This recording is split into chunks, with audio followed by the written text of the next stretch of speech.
Hey everyone, Chris Mack coming at you with Superman issue 80. This is part 13 of the reign of Superman. And as the cover entails, things are booming in Coast City. What I like is how the reign of Superman slowly starts to creep towards an end. Things are just now heating up beyond belief. I like how it opens with Lex saying, "You haunt my nights, gentlemen. Mysterious presence grows with each passing day. More questions, fewer answers. A young boy, an avenging seeker of justice, a man of steel, and a cybernetic pretender to the throne. I can't get you out of my mind, out of my dreams until I prove you." And that's how the book opens. Excellent.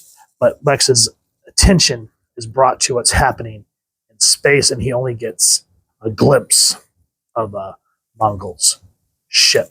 Now, before we dive into this, let's talk about Deadly Alliance. Print date on this was August 1993, I believe. Yeah. This is Dan Jurgens' story and art, Brett Breeding doing the finished art, John Costanza doing the lettering, and Glenn Whitmore doing the coloring.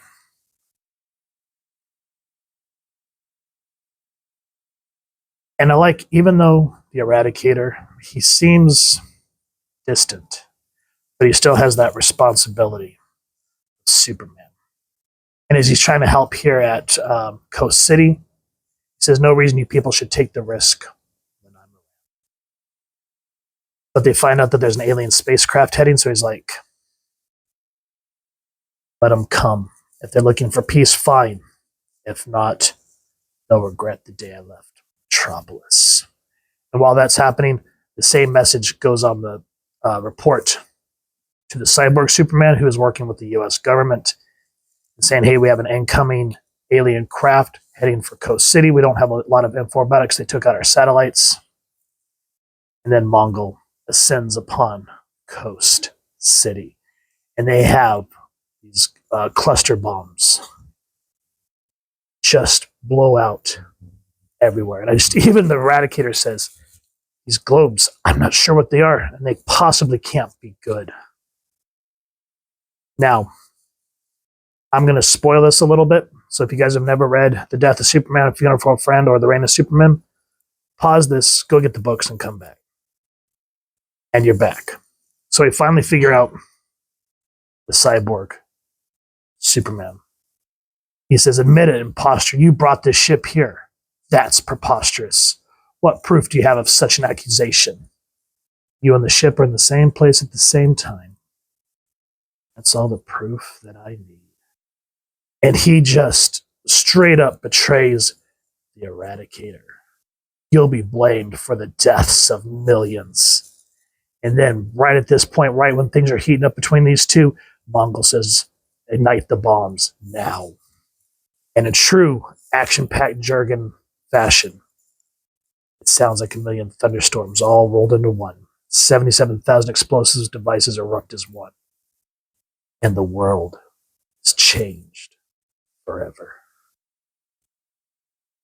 And it's hard. It's a hard issue because Carol Ferris, she's not in Coast City. She was talking to someone that was her friend there, and she goes, "Clay, are you there?" Why that's happening?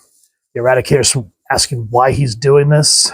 He's like, "I care a great deal about this city's fate, just like the attackers aboard that ship." And just straight up shoots the Eradicator in the face.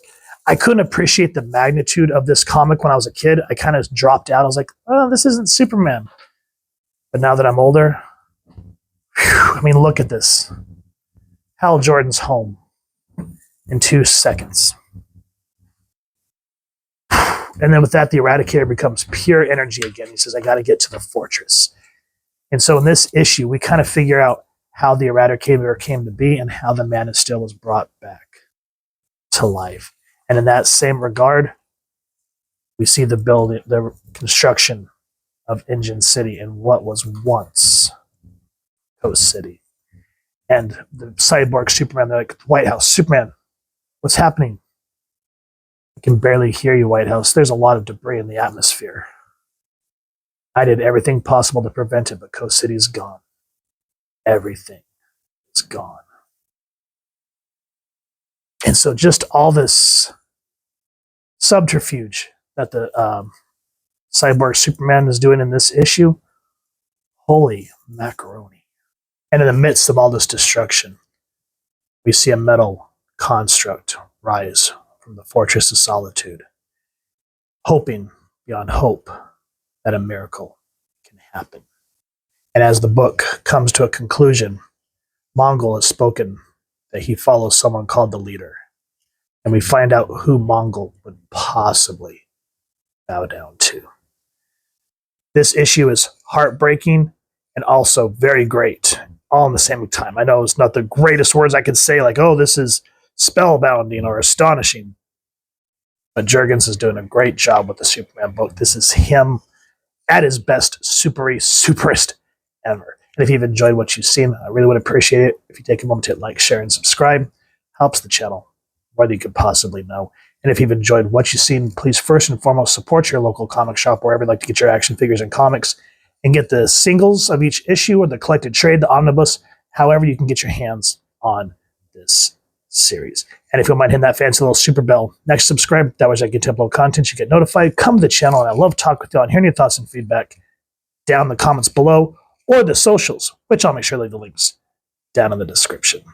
So with all that said, hope y'all continue to have an absolutely amazing day reading, and happy hunting, everyone.